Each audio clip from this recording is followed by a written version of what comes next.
السلام علیکم ورحمۃ اللہ تعالی وبرکاتہ نحمده سبحانہ وتبارک وتعالی ونصلی ونسلم علی رسولہ الکریم اما بعد فقد قال اللہ سبحانہ وتبارک وتعالی فی کلامہ القدیم المجید وهو اصدق الصادقین الا ان اولیاء اللہ لا خوف علیہم ولا هم يحزنون الذین آمنوا وكانوا يتقون لهم البشرى في الحیاة الدنیا وفي الآخرة لا تبدیل لکلمات اللہ ذلك هو الفوز العظیم صدق اللہ مولانا العظیم وصدق رسوله النبی الکریم وبلغنا ونحن على ذلك لمن الشاهدين والشاكرين وبكل ما جاء به أشرف الخلائق وأفضلهم وأكرمهم وأكملهم وأطهرهم وأصدقهم وأعلاهم وأولاهم على الإطلاق محمد رسول الله صلى الله عليه وآله وأصحابه وسلم من المؤمنين والحمد لله رب العالمین۔ حاضرین گرامی، ہمارے آج کے اس بیان کا عنوان ہے شان غوث اعظم رضی اللہ تعالیٰ عنہ۔ غوث اعظم رضی اللہ تعالیٰ عنہ سلطان الاولیاء ہیں، رئیس الاولیاء ہیں، شہنشاہ اولیاء ہیں،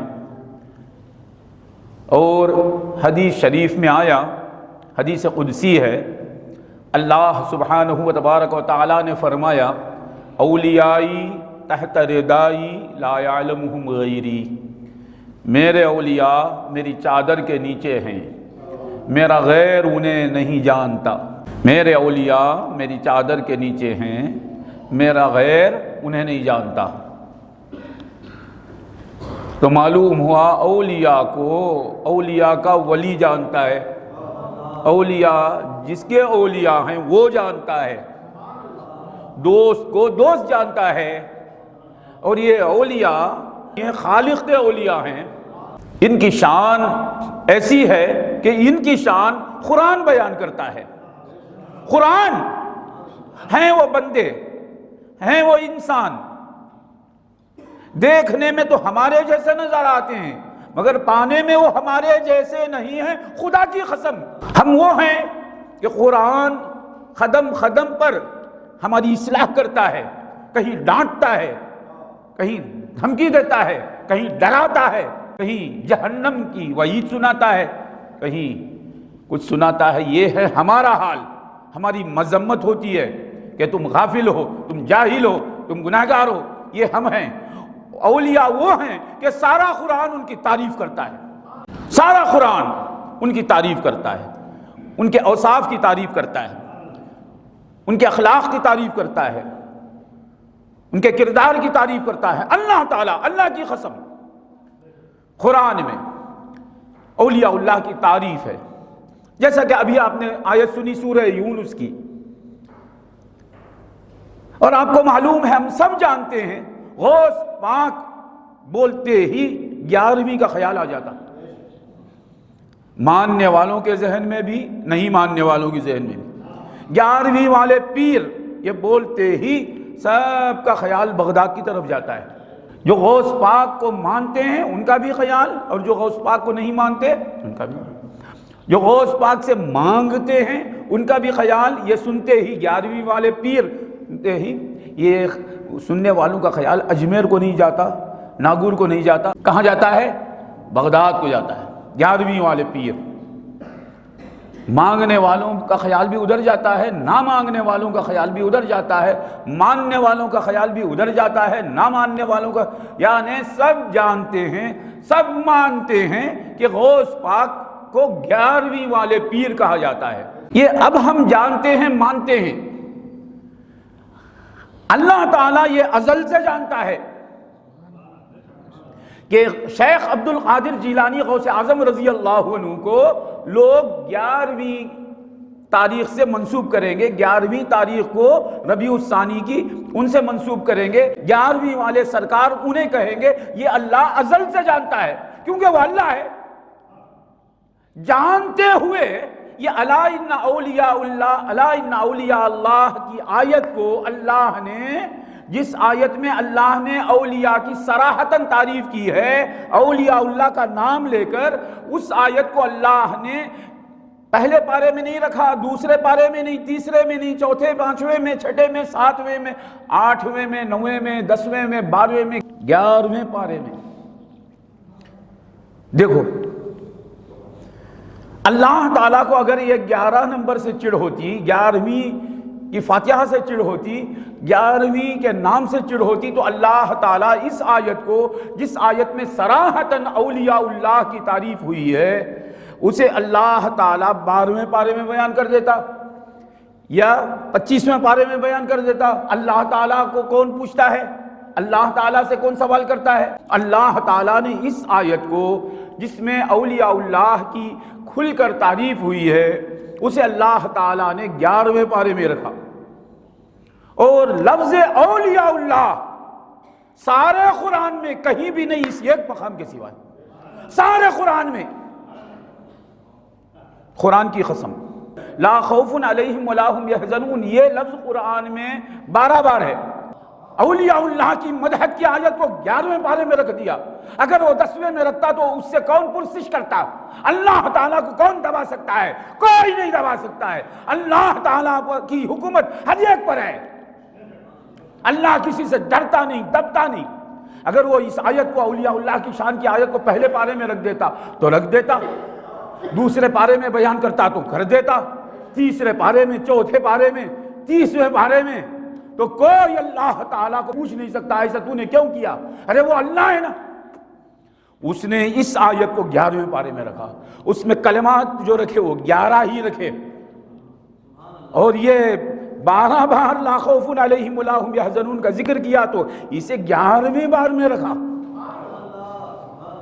اور شیخ عبد القادر جیلانی 11ویں کے پیر ہیں، ہم 11ویں مناتے ہیں، میٹھا بناتے ہیں، کھانا بناتے ہیں، ایصال ثواب کرتے ہیں۔ لوگ کہتے ہیں تم بدعت کرتے ہو، برا کرتے ہو۔ اب اسے تم کیا کہو گے کہ شیخ عبد القادر جیلانی غوث اعظم رضی اللہ تعالیٰ عنہ اور مولا علی دونوں کے درمیان واسطے ہیں، 11 ہی واسطے ہیں۔ بہجت الاسرار میں امام علی بن یوسف شتنوفی رضی اللہ تعالیٰ عنہ، سرکار پیران پیر غوث اعظم رضی اللہ تعالیٰ عنہ کی سوانح پر جو کتابیں لکھی گئی ہیں، اس میں سب سے پہلی کتاب اور سب سے بڑی معتبر کتاب یہ بہجت الاسرار ہے، غوث پاک کے خلیفہ نے لکھی ہے۔ تو آپ رضی اللہ تعالیٰ عنہ لکھتے ہیں کہ سرکار غوث اعظم رضی اللہ تعالیٰ عنہ رمضان کی پہلی تاریخ کو پیدا ہوئے، یعنی چاند رات کو پیدا ہوئے 470 ہجری میں، 470 ہجری میں۔ کہاں پیدا ہوئے؟ عرب میں پیدا ہوئے یا عجم میں پیدا ہوئے؟ ہمارے پیر دستگیر عجم میں پیدا ہوئے۔ آپ عجمی المولد، عربی النسل، آپ محمد عربی صلی اللہ علیہ وسلم کی نسل سے ہیں، اور آپ فارسی زبان بولنے والے ہیں۔ تا ابد یا رب سے تو من لطف ہادارم امید، تا ابد آپ کا فارسی کلام ہے، تا ابد یا رب سے تو من لطف ہادارم امید، از تو گر امید ببرم از کو جادارم امید، اے خدا تا ابد یا رب سے تو من لطف ہادارم امید، اے خدا میں ہمیشہ، تا ابد کا کسے کیا کہتے؟ تا ابد کا معنی کیا؟ ہمیشہ ہمیشہ، ہمیشہ ہمیشہ کو کیا بولتے؟ تا ابد، تا ابد یا رب سے تو من لطف ہادارم امید، اے میرے پروردگار، اے میرے مولا، اے میرے خالق، اے میرے مالک، ہمیشہ ہمیشہ کے لیے میں تیری ذات سے کئی مہربانیوں کی امید رکھتا ہوں۔ یہ ایک مہربانی کی نہیں، کیونکہ میرے ساتھ کئی لگے ہوئے ہیں، میرا دامن کئی تھامے ہوئے ہیں، میرا نام لینے والے لاکھوں کروڑوں ہیں، تو میں کئی مہربانیوں کی امید رکھتا ہوں تجھ سے۔ تا ابد یا، یہ کس کا کلام ہے؟ پیر دستگیر کا کلام ہے۔ تا ابد یا رب سے تو من لطف ہادارم امید از تو گر امید بھمرم از کجا دارم امید، اگر تجھ سے میں امید ہٹا لوں تو میں کس سے امید کروں؟ منتہائے کار تو دائم کے آمور زیدن ہے۔ اس پاک فرماتے ہیں مولا میں جانتا ہوں تیرے کام کی اینڈنگ ہمیشہ معاف کرنا ہے، بے شک تو قہر بھی کرنے والا ہے، جلال ظاہر کرنے والا ہے، انتقام لینے والا ہے، پچھاڑ دینے والا ہے، ذلیل و خوار کرنے والا ہے، سب کرتا ہے تو، آخر میں معاف کر دیتا ہے۔ منتہائے کار تو دوست کے بارے میں دوست کہہ رہا ہے، سبحان کے بارے میں محبوب سبحانی کہہ رہے ہیں۔ منتہائے کار تو دائم کے آمر زیدن ہے، اے اللہ تیرے کام کی انتہا ہمیشہ آمر زیدن ہے، معاف کرنا ہے، بخش دینا ہے۔ شروع میں جلال ظاہر کرتا ہے، اختتام پر معاف معاف۔ ان مع العسر یسرا، ان مع العسر یسرا، قرآن پڑھتے نہیں آپ لوگ؟ تنگی کے ساتھ آسانی ہے، تنگی کے ساتھ آسانی ہے، آسانی کے ساتھ تنگی ہے بولتا نہیں۔ اللہ تعالیٰ کو غوث جانتے ہیں نا، ولی اللہ ہیں، دوست کے بارے میں دوست سے پوچھتے ہیں نا، خود خدا فرماتا ہے الرحمن فاسأل به خبیرا، رحمان کے بارے میں جاننا چاہتے ہو تم باخبر سے پوچھو، غوث سے پوچھو، خواجہ سے پوچھو، جنید سے پوچھو، بایزید سے پوچھو، اور ان کے بارے میں مجھ سے پوچھو، میرے بارے میں غوث سے پوچھو، غوث کے بارے میں مجھ سے پوچھو، دوست کے بارے میں دوست سے پوچھو۔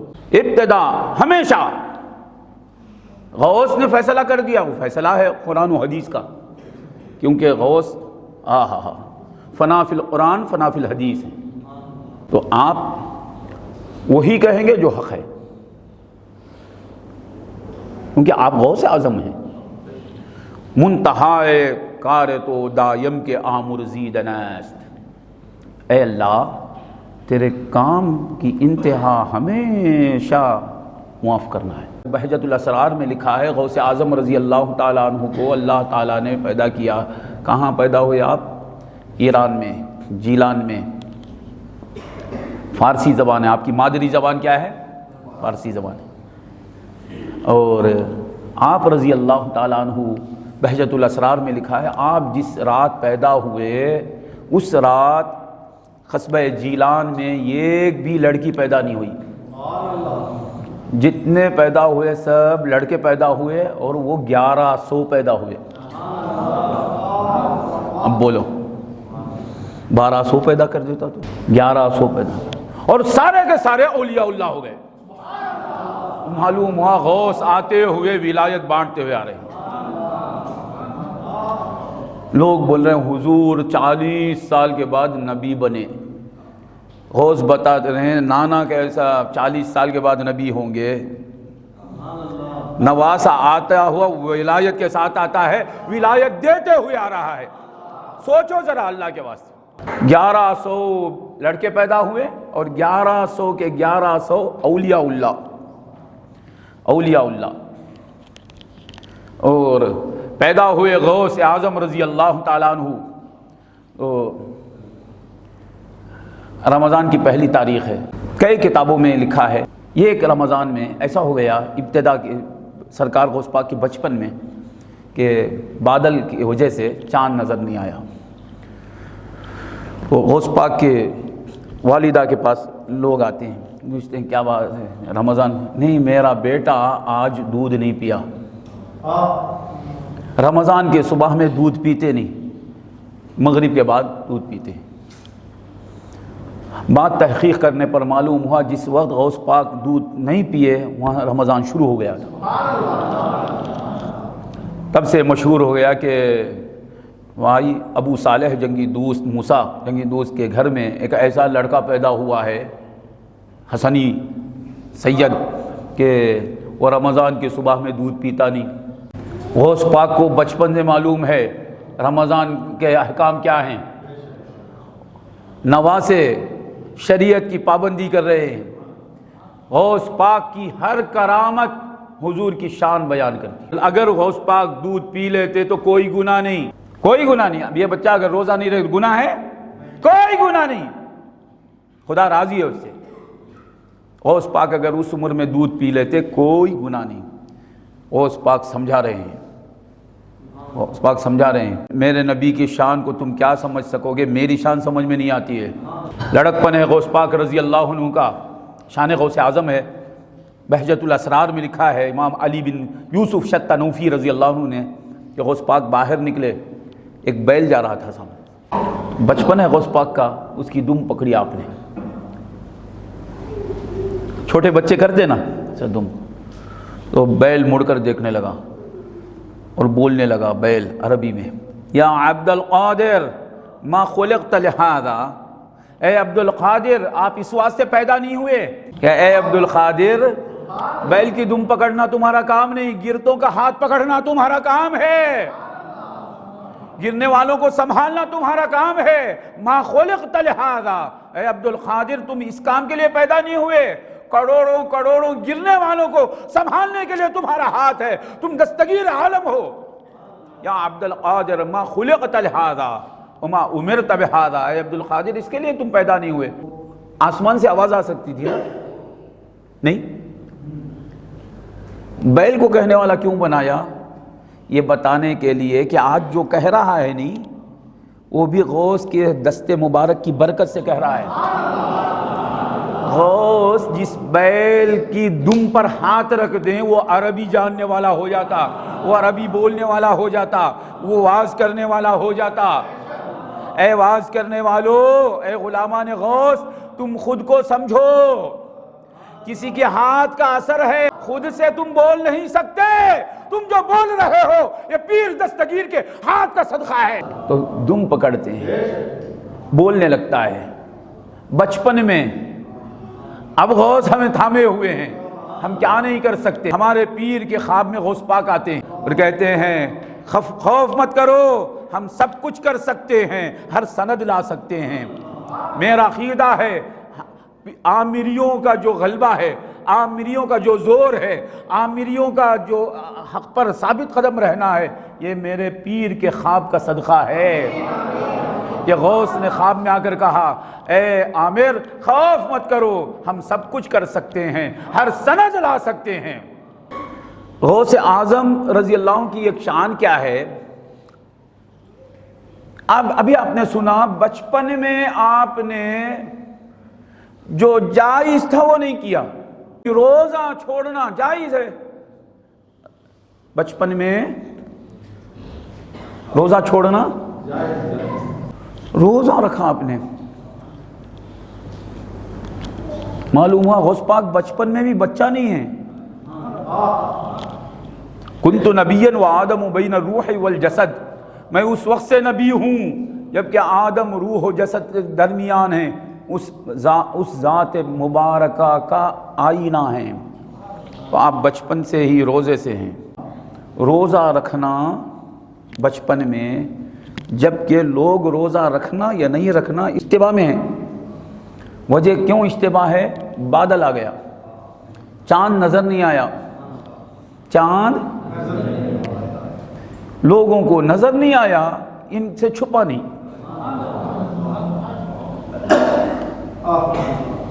تو معلوم ہوا بادل غوث کی آنکھوں کو پردہ نہیں بن سکتے۔ لوگ بولتے ہیں حضور دیوار کے پیچھے کا جانتے کیا؟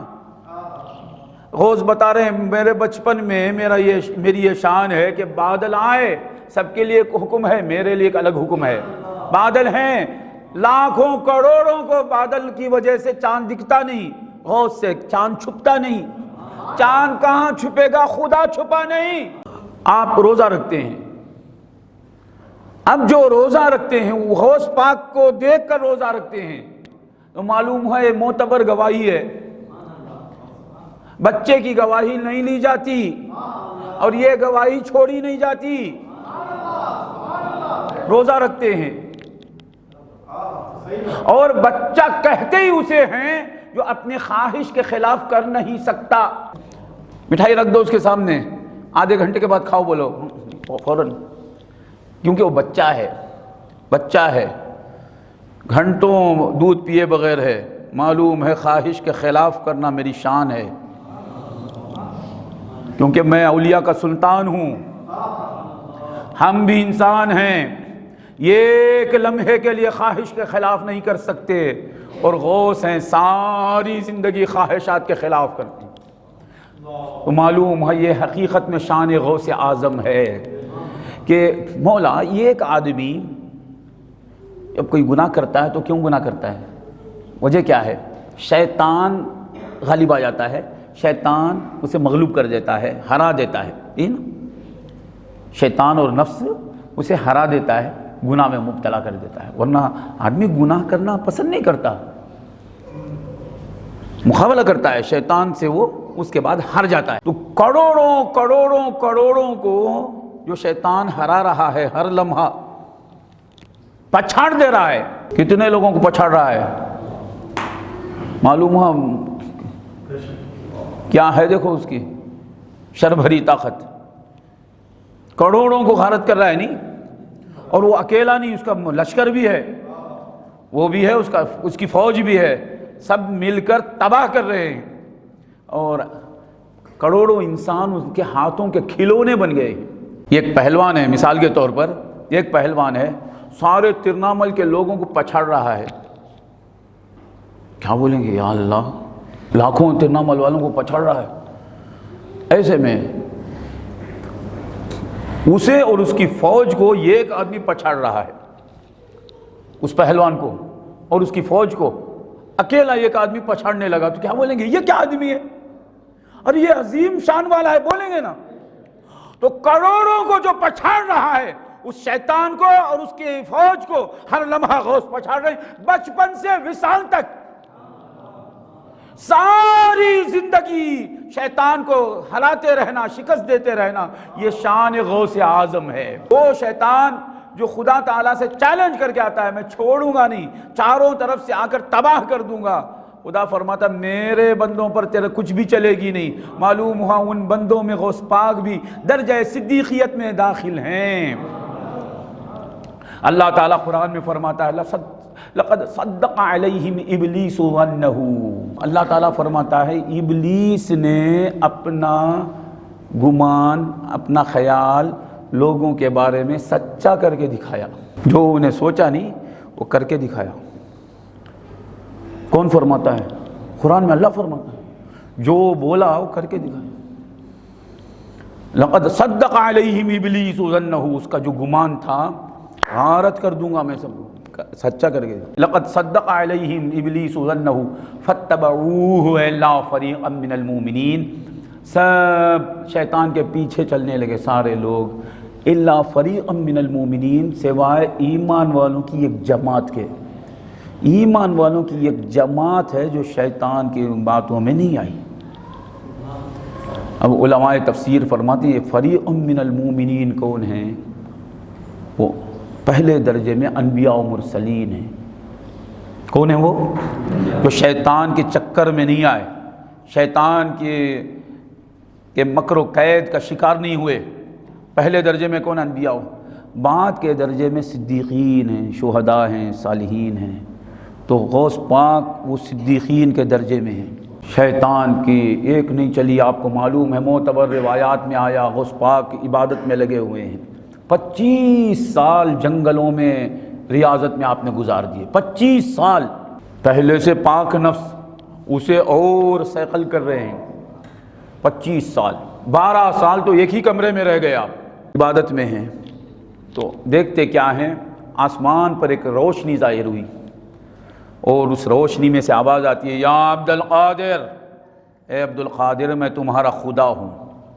آواز آتی ہے اس میں سے، میں تمہارا رب ہوں اور میں تم سے راضی ہو گیا ہوں۔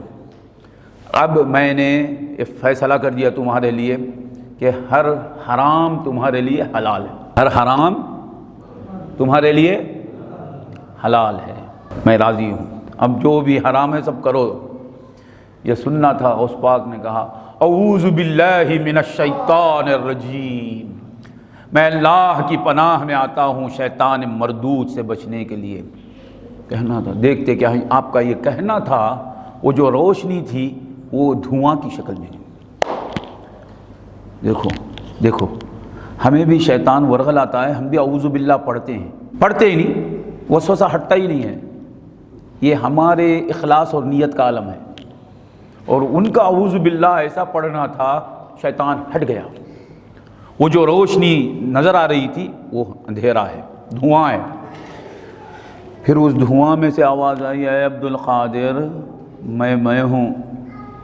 اب بولتا ہے، جو ہے وہ بولتا ہے، میں ہوں، کون؟ عمدہ کرنے والا، میں ہوں، میں نے سینکڑوں کو اس مقام سے گمراہ کر دیا، تم کو گمراہ نہیں کر سکا، یہ تمہارے علم و فضل کی وجہ سے، بہت زیادہ علم ہے تمہیں۔